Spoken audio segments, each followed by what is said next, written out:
नमस्कार, ABC channel में आपका स्वागत है। मैं हूं सचिन श्रीवास्तव और आप मेरे साथ देखेंगे आजमगढ़ से जुड़ी खबरें। खबर के प्रायोजक हैं वुडन और एल्यूमिनियम हुआ पुराना, यूपीवीसी विंडो और डोर्स का आया जमाना। यूपीवीसी विंडो और डोर्स के लिए संपर्क करें windows INC। Besides BJP office, roadways civil lines Azamgarh.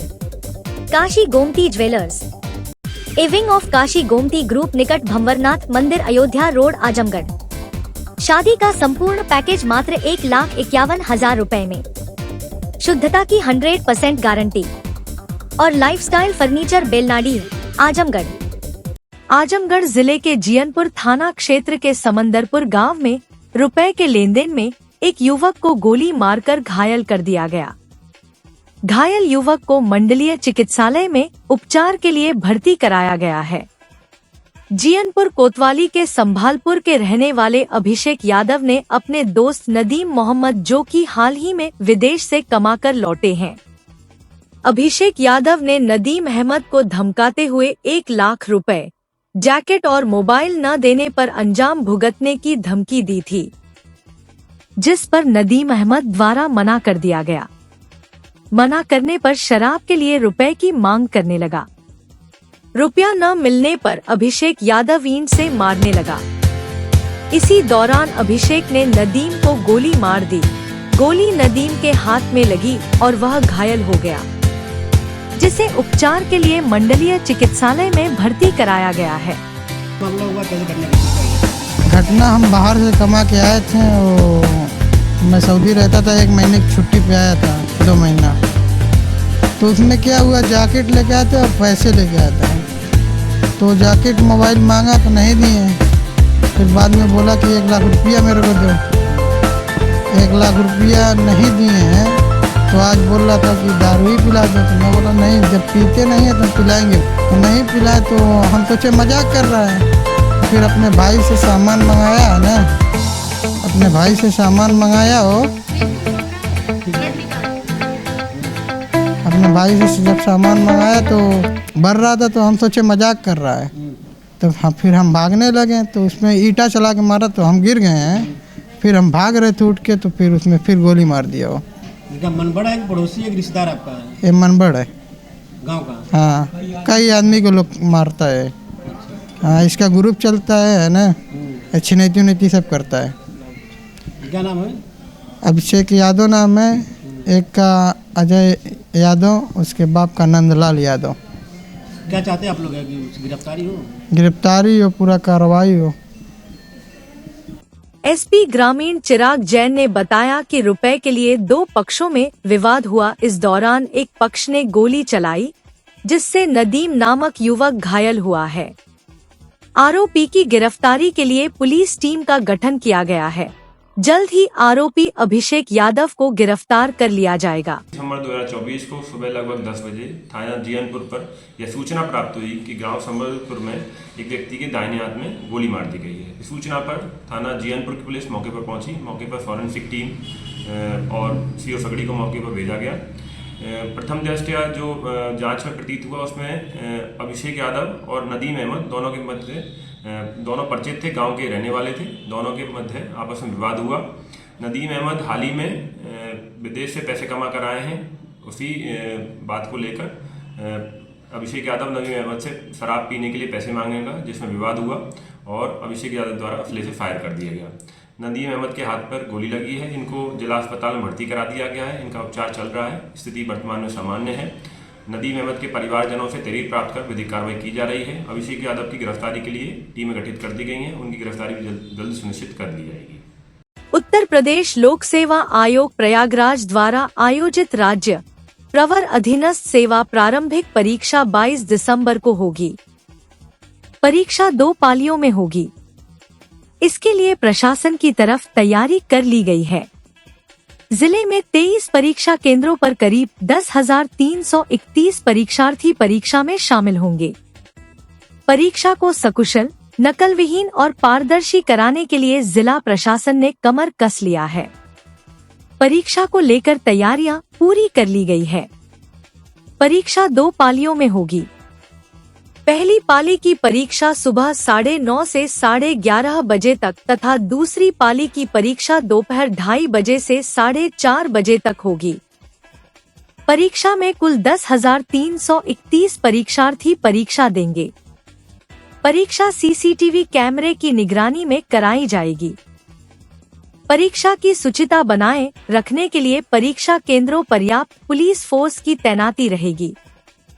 वहीं प्रत्येक परीक्षा केंद्रों पर एक स्टैटिक मजिस्ट्रेट और सेक्टर मजिस्ट्रेट की तैनाती रहेगी, जो आपस में समन्वय स्थापित करते हुए परीक्षा को नकल विहीन और शांतिपूर्ण परीक्षा कराएंगे।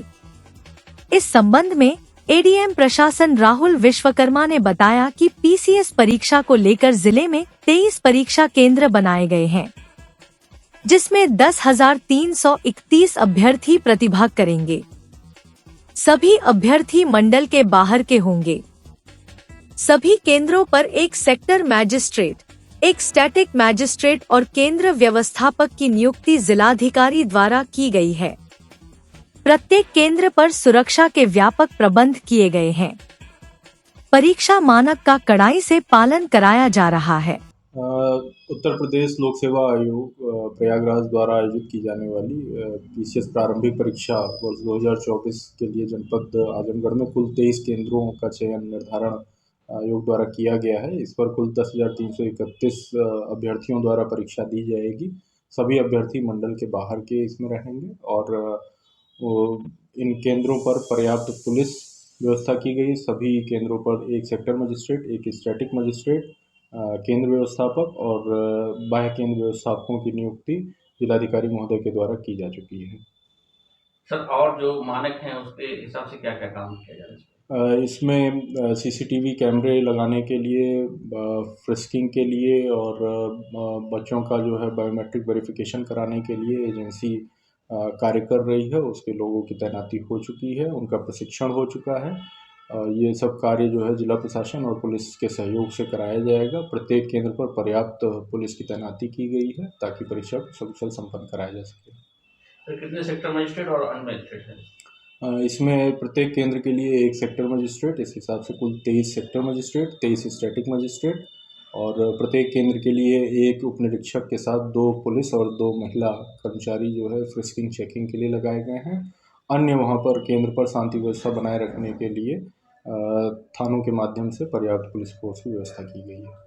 शनिवार को पुलिस अधीक्षक हेमराज मीना द्वारा पुलिस लाइन में स्थित पुलिस क्लब के बैंक ऑफ बड़ौदा के नए एटीएम मशीन का उद्घाटन किया गया है। उद्घाटन के दौरान बैंक के मैनेजर अपर पुलिस अधीक्षक नगर शैलेंद्र लाल, सहायक पुलिस अधीक्षक सीओ सदर अनंत चंद्रशेखर, सीओ सिटी गौरव शर्मा, अन्य अधिकारी कर्मचारी गण उपस्थित रहे। पुलिस अधीक्षक ने पुलिस लाइन गेट पर लगे बैंक ऑफ बड़ौदा के नए एटीएम का उद्घाटन करते हुए कहा कि बैंक के एटीएम के यहां स्थापित हो जाने से पुलिस कर्मी लाभान्वित होंगे। उन्होंने बताया कि अधिकांश पुलिस कर्मियों के खाते बैंक ऑफ बड़ौदा में है। उनके सैलरी अकाउंट इसी बैंक में है।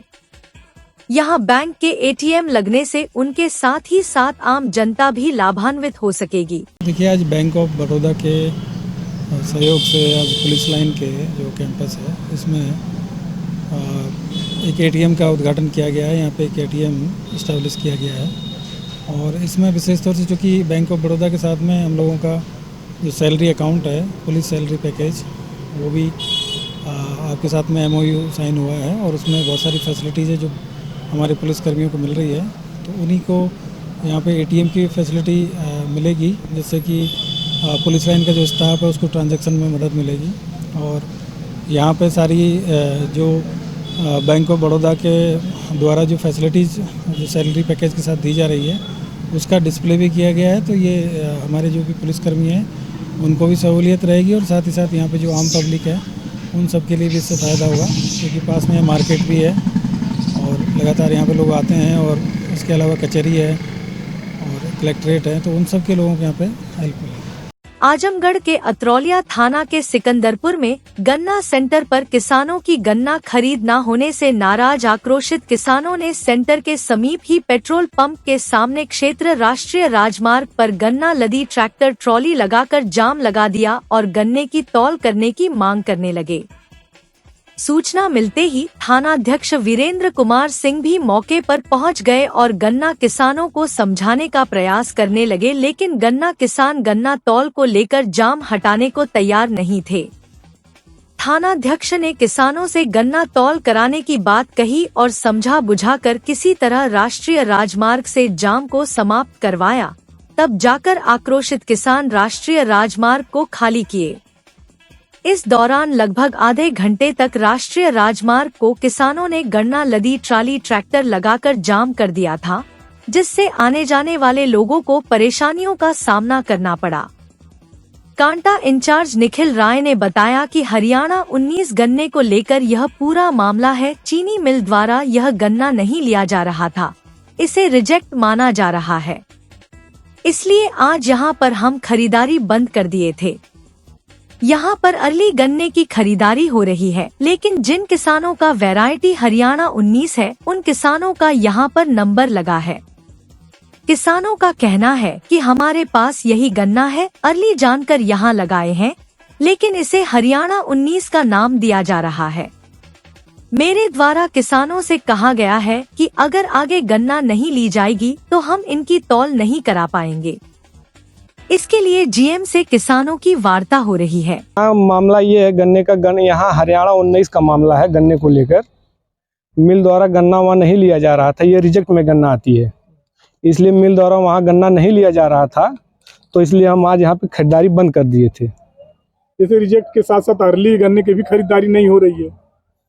सर, अर्ली गन्ने की खरीदारी हो क्यों नहीं रही है, लेकिन जिनका गन्ना हरियाणा 19 है वो उनका नंबर है यहाँ पे, तो बोल रहे भैया हमारे पास यही गन्ना है, अर्ली बोल के अर्ली जान के हम लोग लगाए हैं, तो लेकिन इसे हरियाणा 19 का नाम दिया जा रहा है। तो हमने किसानों से भैया कहा कि अगर आगे गन्ना नहीं ली जाएगी तो हम इनकी तौल नहीं कर पाएंगे। तो कोई विकल्प निकला?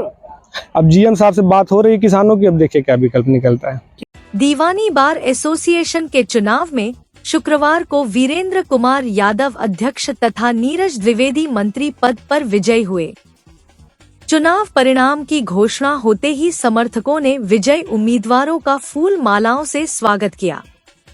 अध्यक्ष पद पर वीरेंद्र कुमार यादव 797 मत पाकर जीते।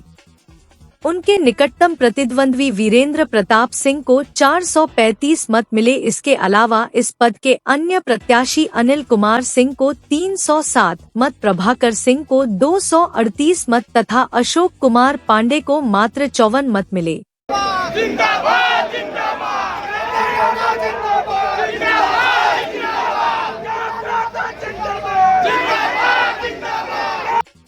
मंत्री पद पर नीरज द्विवेदी 839 मत पाकर निर्वाचित हुए, जबकि उनके निकटतम प्रतिद्वंदी रविंद्र कुमार यादव को 614 मत मिले।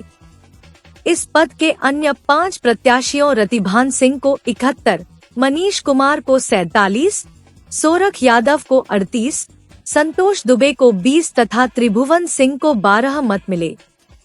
वरिष्ठ उपाध्यक्ष पद पर तारिक मसूद अब्बासी 614 मत पाकर विजयी हुए।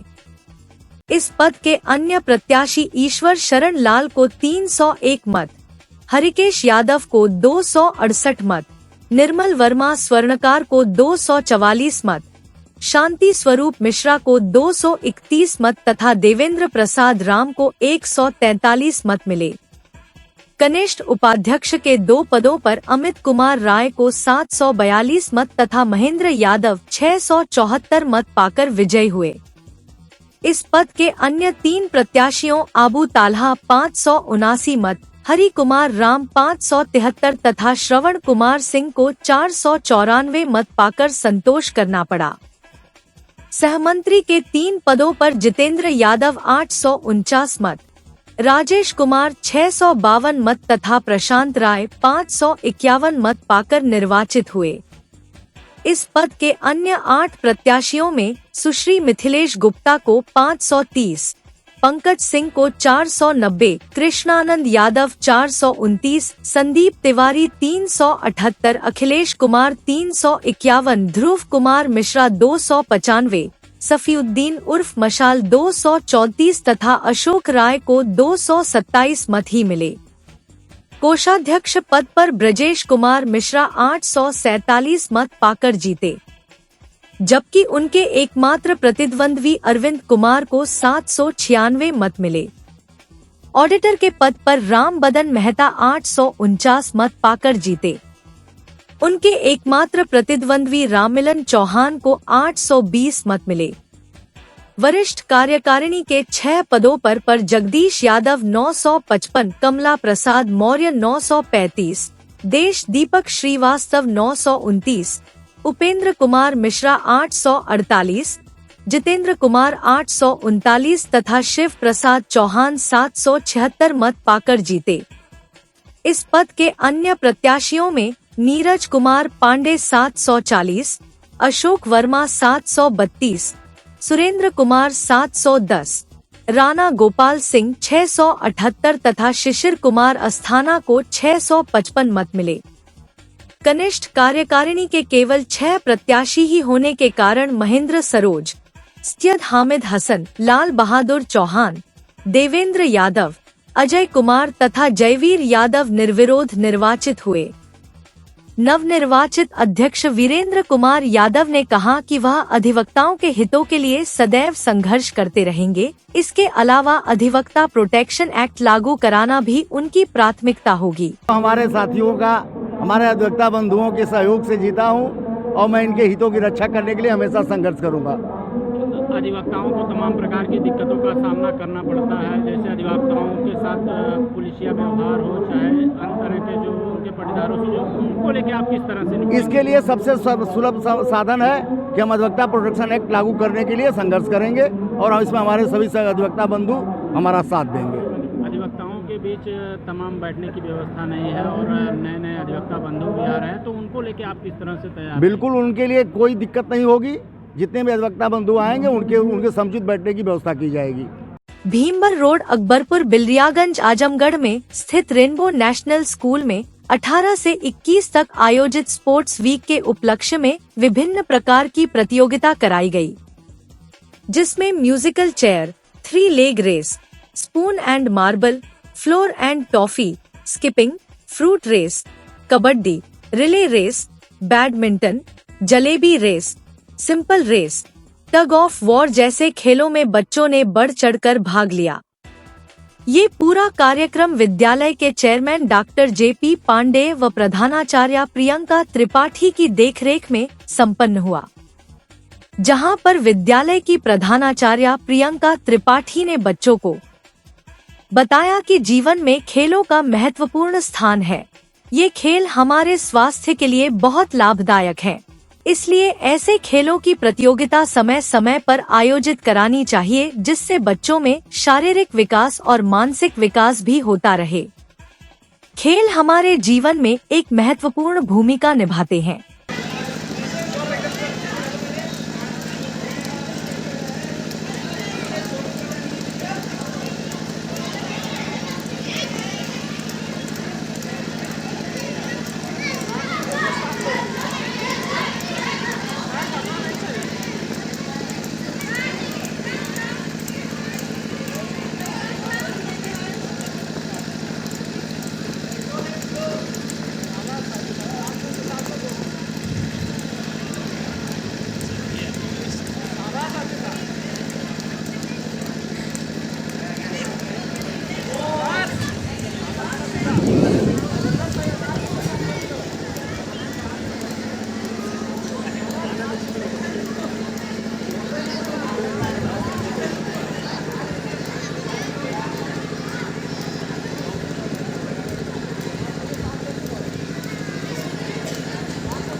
वेल डन आनंद।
आजमगढ़ जनपद के रौनापार थाना क्षेत्र में शनिवार को मारपीट का वीडियो सोशल मीडिया पर जमकर वायरल हो रहा है। मारपीट का वीडियो सोशल मीडिया पर वायरल होते ही क्षेत्र में चर्चा का विषय बना हुआ है। वीडियो में साफ देखा जा रहा है कि एक महिला से आधा दर्जन से ऊपर लोग मारपीट कर रहे हैं। लाठी डंडा और फावड़ा लेकर महिला को मारने के लिए एक व्यक्ति दौड़ रहा है। बताया जा रहा है कि यह वीडियो रौनापार थाना क्षेत्र के एक गांव का एक दिन पूर्व का है, जो जमीनी विवाद के दौरान किसी ने वीडियो बना लिया और सोशल मीडिया पर वायरल कर दिया है। वहीं सोशल मीडिया पर वायरल हो रहा यह वीडियो जांच का विषय है। वीडियो वायरल होते ही स्थानीय थाने की पुलिस जांच में जुट गई है। इस संबंध में एसपी ग्रामीण चिराग जैन ने बताया कि आज सोशल मीडिया के माध्यम से एक वीडियो संज्ञान में आया है, जिसमें दो पक्ष आपस में मारपीट कर रहे हैं।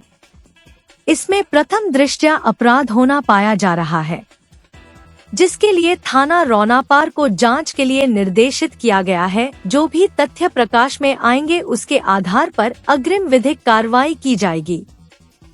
घटना की वजह जमीनी विवाद बताया गया है। खेत कब्जा करने को लेकर विवाद हुआ था। देखिए, आज सोशल मीडिया के माध्यम से एक वीडियो संज्ञान में आया जिसमें दो पक्ष आपस में मारपीट कर रहे हैं। इसमें प्रथम दृष्टया अपराध होना पाया जा रहा है, इसलिए थाना रौनापार को जांच हेतु निर्देशित किया गया है। जो भी तथ्य प्रकाश में आएंगे उसके आधार पर अग्रिम विधिक कार्रवाई की। घटना का वजह क्या रहा है? घटना का वजह जो प्रथम दृष्टया बताया गया है कि जमीनी विवाद था, खेत को कब्जे करने को लेकर विवाद हो रहा था। संसद में केंद्रीय गृह मंत्री अमित शाह के संविधान निर्माता डॉक्टर भीमराव अंबेडकर पर दिए गए बयान को लेकर पूरे देश में निंदा हो रही है। जगह जगह धरना प्रदर्शन करके विपक्षी दल के लोग आंदोलन कर रहे हैं। इसी कड़ी में आजमगढ़ में भीम आर्मी उधम सिंह फाउंडेशन के तत्वाधान में शनिवार को जिला अधिकारी कार्यालय के सामने भीम आर्मी उधम सिंह फाउंडेशन के कार्यकर्ताओं ने गृह मंत्री अमित शाह का पुतला फूंका। इस दौरान पुलिस कार्यकर्ताओं को रोकने की कोशिश में लगी रही, जिससे पुलिस और कार्यकर्ताओं के बीच झड़प हुई, लेकिन इसके बाद भी भीम आर्मी के कार्यकर्ता अमित शाह का पुतला फूंका। पुलिस और भीम आर्मी उधम सिंह फाउंडेशन के कार्यकर्ताओं के बीच काफी देर तक बहस होती रही। इस दौरान भीम आर्मी उधम सिंह फाउंडेशन के प्रदेश अध्यक्ष करण सिंह एडवोकेट ने कहा कि केंद्रीय गृह मंत्री अमित शाह ने संसद में डॉक्टर भीमराव अंबेडकर का मजाक उड़ाया है। उन्होंने मांग किया कि अपने बयान के लिए देश की जनता से गृह मंत्री माफी मांगे। भीम आर्मी उधम सिंह फाउंडेशन के प्रदेश अध्यक्ष ने कहा कि देश के प्रधानमंत्री नरेंद्र मोदी ने कहा था कि अगर डॉक्टर भीमराव अंबेडकर का संविधान नहीं होता तो वह कभी भी देश के प्रधानमंत्री नहीं बन सकते थे। जब देश का प्रधानमंत्री बाबा साहब का सम्मान करता है तो देश के गृह मंत्री को अवश्य करना चाहिए।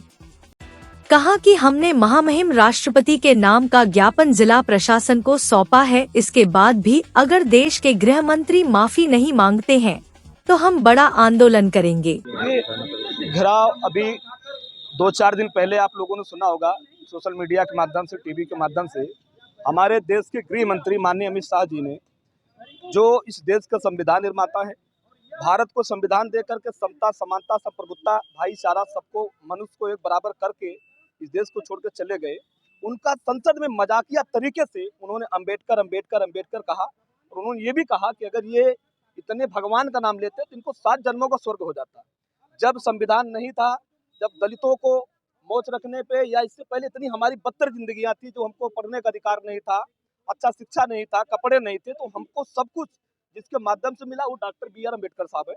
हम लोग उनको अपना आदर्श मानते, पूरा भारत आदर्श मानता है। उनका ये मजाकिया अपमान, ये बहुजन पूरी तमाम पार्टियां जो विरोध कर रही हैं, अमित शाह को इस बात को वापस लेकर के संसद भवन में माफी मांगनी चाहिए। अगला कदम क्या होगा? अगला देखिए, इस देश के प्रधानमंत्री माननीय, आप लोगों ने सुना होगा, आप लोग तो मीडिया बंधु हैं, उन्होंने कहा, भरे सभा में कहा और कॉन्फ्रेंस करके कहा, अगर इस देश में डॉक्टर अंबेडकर जैसे लोग पैदा नहीं होते और ये संविधान नहीं होता तो नरेंद्र मोदी देश का प्रधानमंत्री नहीं होता। तो जैसे इस देश का प्रधानमंत्री इतना सम्मान कर रहे हैं संविधान का, बाबा साहब को, तो गृह मंत्री को तो बिल्कुल करना चाहिए। अगर ये राष्ट्रपति के माध्यम से हम लोगों ने राष्ट्रपति को ज्ञापन दिया, डीएम साहब के माध्यम से। अगर ये जल्दी से जल्दी अपनी बातों को वापस नहीं लेते हैं तो बहुत बड़ा आंदोलन होगा, जिससे हमको लगता है कि इतना बड़ा आंदोलन कभी होगा भी नहीं। जैसे ये कहा गया कि आज हम लोग जिस तरह से बाबा साहब के ऊपर पार्लियामेंट के अंदर अमित शाह गृह मंत्री जी के द्वारा जो अभद्र टिप्पणी किया गया था, उसी को ध्यान में रखते भीम आर्य आजाद समाज पार्टी के नेतृत्व में आज हम लोगों ने ज्ञापन देते हुए और विरोध प्रदर्शन करते हुए हम लोगों की मांग है कि अमित शाह इस तरह से जो हमारे संविधान रचयिता बाबा साहब के ऊपर जो टिप्पणी किया गया ये बहुत निंदनीय है। इससे पूरे समाज, दलित ही नहीं, पिछड़ा, मुसलमान, हर जाति की महिलाएं भी जो कि कहीं ना कहीं से प्रभावित होकर इसका विरोध कर रही हैं। और गृह मंत्री जी को हम चाहते हैं कि आप जल्द से जल्द कुर्सी खाली करें, क्योंकि हमारे संविधान रचयिता बाबा साहब को आपने जिस तरह से अपमानित किया ये बहुत ही गलत है। और मैं इससे निवेदन करना चाहता हूं कि अगर आने वाले भविष्य में अगर कोई इस तरह के बाबा साहब को अभद्र टिप्पणी करता तो उस पर एक कानूनन एक कड़ी कार्रवाई की जाए, एक संविधान बनाया जाए। जो कहीं बाबा साहब की मूर्तियां तोड़ी जाती है तो कहीं बाबा साहब को काली पोती जाती है, इसका हम घोर निंदा करते हैं। शनिवार को तहसील सदर के सभागार में संपूर्ण समाधान दिवस का आयोजन किया गया। इस अवसर पर उन्होंने संबंधित अधिकारियों को जन समस्याओं के त्वरित एवं गुणवत्तायुक्त निस्तारण करने के निर्देश दिए।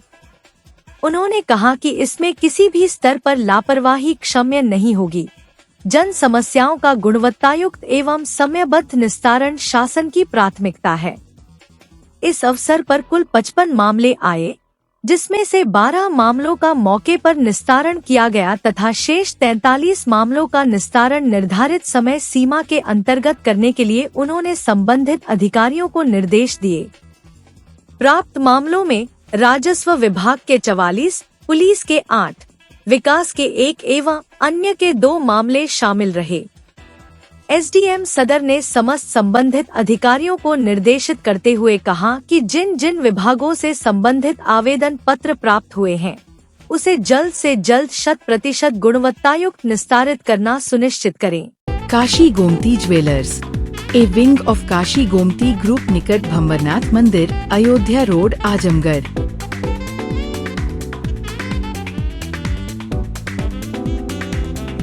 गोल्ड, डायमंड और सिल्वर की ज्वेलरी का विशाल संग्रह।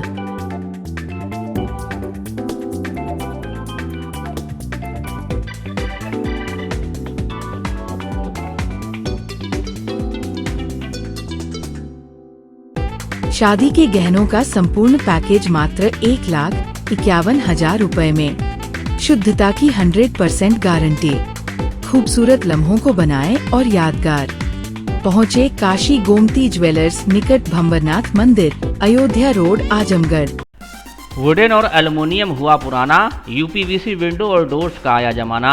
अपने घर, मकान और ऑफिस में लगवाएं शानदार यूपीवीसी विंडो और डोर्स।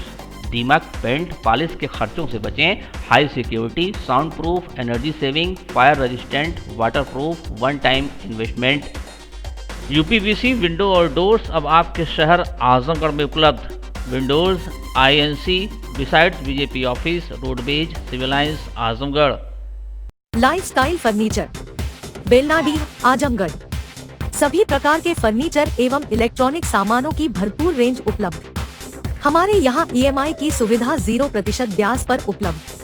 इलेक्ट्रॉनिक सामानों में LED TV, refrigerator, washing machine, air conditioner, air cooler, deep freezer, water cooler, mixer, juicer, iron, fan, induction, battery, inverter, electric geyser, gas geyser, आटा चक्की इत्यादि। फर्नीचर के सामानों में बेड, गद्दा, सिंगारदान, अलमीरा, sofa, table, chair, rack, stool, संदीली, सीढ़ी, डाइनिंग टेबल, झूला आदि।